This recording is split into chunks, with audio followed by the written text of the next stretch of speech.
l'invité de la matinale. KTO Radio. C'est une question de santé publique récurrente ces dernières années. Quel est l'impact des écrans sur la santé des enfants et des jeunes adolescents ? Le 30 avril dernier, un nouveau rapport officiel intitulé Enfants et écrans à la recherche du temps perdu a été publié à la demande du chef de l'État. Un rapport alarmiste sur un sujet que connaît très bien notre invité ce matin, Stéphane Bloco. Bonjour.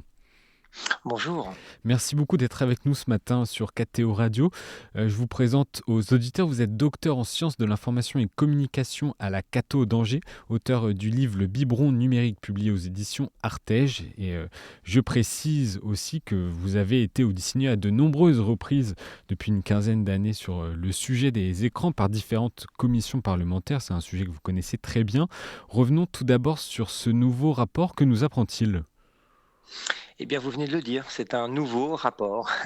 Et vous venez de le préciser aussi, ce n'est pas la première fois qu'un chef de l'État s'inquiète, demande, essaie de se renseigner sur l'impact des écrans. Alors, ça fait effectivement des années et des années que je m'intéresse au mauvais usage du numérique. Il y a plein de chercheurs qui s'intéressent à la question de ce que peuvent apporter le numérique, ce que peut apporter les nouvelles technologies aux enfants. Moi, ce qui m'intéresse, c'est quand ça dysfonctionne chez eux. Et justement, comment ils s'en servent de manière sauvage, on va dire, parfois barbare même, pour certains de ces usages profanes, comme on les appelle aussi. Alors oui, c'est un nouveau rapport. Il préconise cette fois-ci d'interdire l'usage des écrans aux moins de 3 ans. Là, il va falloir m'expliquer parce que je manque d'informations. Et le téléphone portable aux moins de 11 ans. Et là encore, ça me laisse un peu pantois de voir que on assène comme ça deux préconisations qui sont totalement, à mon avis, surréalistes. Je vois pas comment un enfant de moins de 3 ans, on peut lui interdire l'usage des écrans dans un monde où les écrans sont omniprésents. Et le téléphone portable au moins de 11 ans, très bien, mais comment ? Et de quelle manière, en tout cas, pourrait-on légiférer pour obtenir ces deux effets qui seraient, à mon avis, bénéfiques pour éloigner les enfants des écrans, mais qui me paraissent peu réalistes, en tout cas dans la manière dont les solutions sont envisagées. On va revenir dans un second temps sur les solutions. Avant tout, restons d'abord sur les conséquences, sur ce contexte. Vous faites de la sensibilisation sur le sujet depuis plusieurs années, je crois, dans des établissements scolaires au contact des jeunes et de leur utilisation, notamment des smartphones. Qu'est-ce que vous constatez ? Tout à fait, c'est mon terrain de recherche. C'est-à-dire que les livres que je publie ils sont directement inspirés de ce contact avec les jeunes. J'ai besoin d'aller sur le terrain en tant que chercheur, j'ai besoin d'aller à la rencontre de ces élèves. Alors, je cible principalement le niveau des quatrièmes généralement, parce qu'ils sont au nirvana, au top du n'importe quoi. C'est le moment où les parents ont flanché, le moment où ils laissent le loup entrer dans la bergerie, le moment où, par épuisement, et puis par effet de mimétisme aussi, parce qu'ils n'ont pas envie que leurs enfants soient différents des autres, ils craquent et ils donnent accès au téléphone portable. Et là, c'est le début de la fin, comme dirait l'autre. C'est-à-dire que le nomadisme se met en route. Alors, c'est ça le premier effet pervers, à mon avis, c'est le nomadisme. C'est l'idée qu'ils peuvent en faire partout, à leur gré, dans n'importe quel contexte, H24, parce qu'ils l'ont dans la poche en permanence, cet accès au numérique. C'est pas rien d'avoir accès au monde, en fait, au bout d'un doigt, comme ça. C'est vertigineux, même pour un adulte.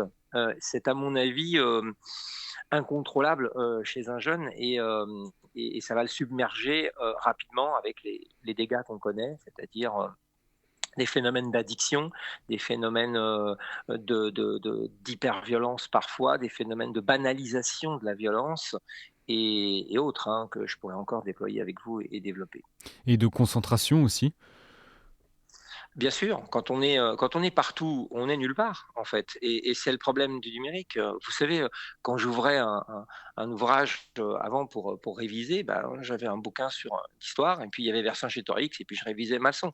Quand vous ouvrez École Directe et un ordinateur, en même temps, vous avez 14 messages, on vous dit que le PSG, ça l'a pas fait, on vous dit que... Voilà, et vous êtes assailli comme ça partout de messages. Comment voulez-vous vous concentrer sur un outil qui est plus que pluridisciplinaire pluridisciplinaire, il sait tout faire cet outil, donc et bien d'autres choses que réviser votre leçon sur Vercingétorix, ce que Donc faisait un livre très, très bien en monocanal. donc le smartphone, si je vous comprends bien, n'est pas un outil numérique comme un autre?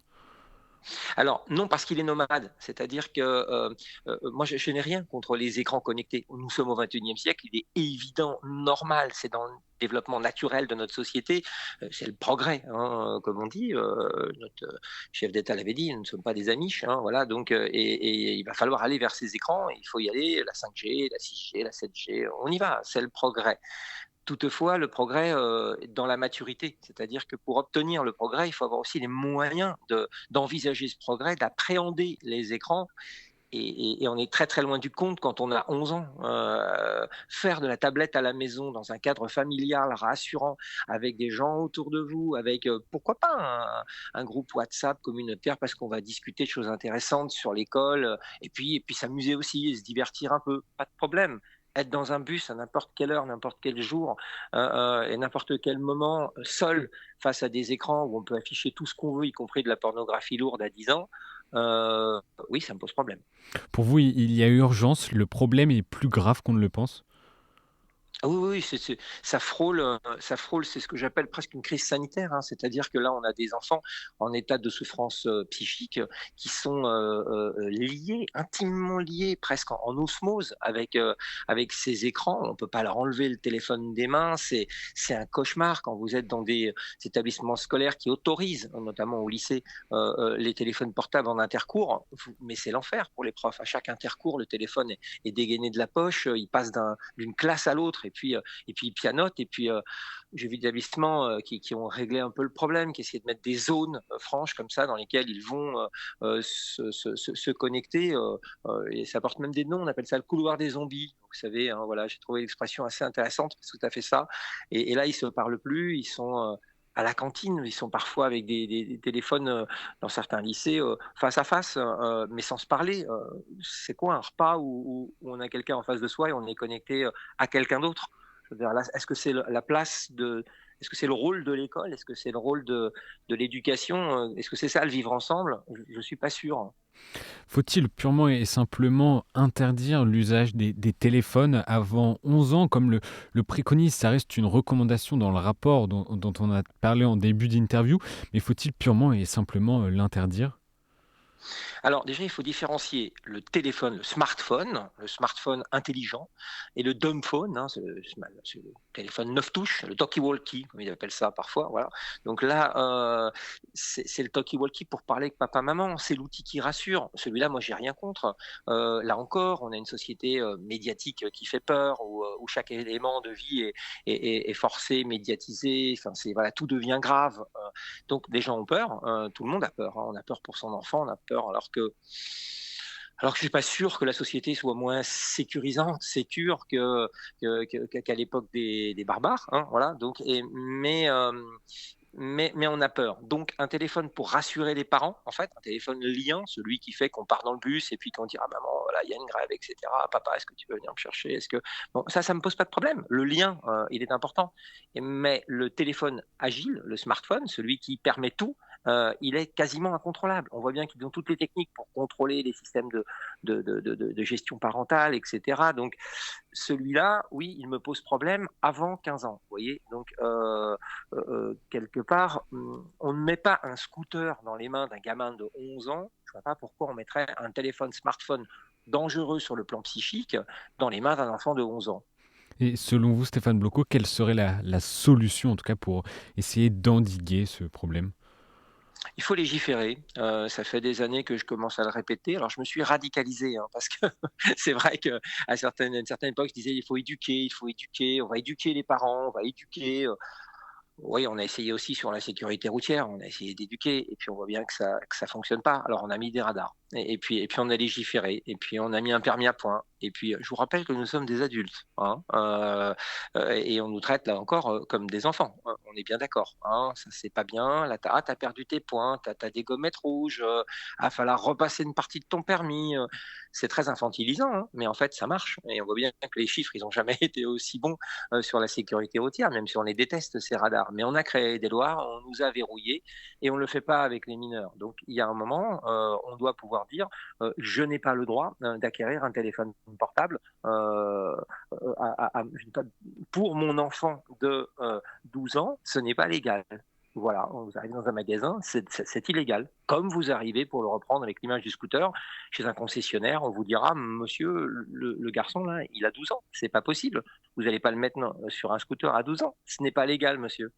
Donc, vous voyez, ça, il n'y a pas de parole et il n'y a pas de texte derrière. On préconise, on déconseille, comme les jeux vidéo, déconseiller au moins de 16 ans. Mais c'est grotesque, je veux dire. Soit c'est interdit, soit ça ne l'est pas. Pourquoi n'arrive-t-on pas à légiférer sur la question ? Parce que c'est liberticide et que depuis les années 68, on est rentré dans l'ère de l'enfant roi. Il y a pas mal d'ouvrages qui portent ce titre, l'enfant roi. Voilà. Et l'enfant roi, il a son espace. Le parent doit être gentil. Voilà. Le parent n'est pas répressif. C'est l'éducation positive qui a fait des dégâts fantastiques. Voilà. Il doit s'exprimer en permanence, à tel point qu'à table, ce sont les enfants qui parlent plus que les parents, en fait, aujourd'hui. Mais c'est normal. Il faut qu'il s'exprime, il faut que sa créativité, son développement personnel, on a tellement mis l'accent et l'enfant au centre de tout le processus de notre sphère familiale, ce qui n'est pas une mauvaise chose. On est passé d'une époque où les enfants, c'était parfois à coups de ceinturon et avec des violences, voilà, et puis on pouvait rien dire et pas s'exprimer en famille. C'était c'est pas ce temps-là qu'il faut reprendre.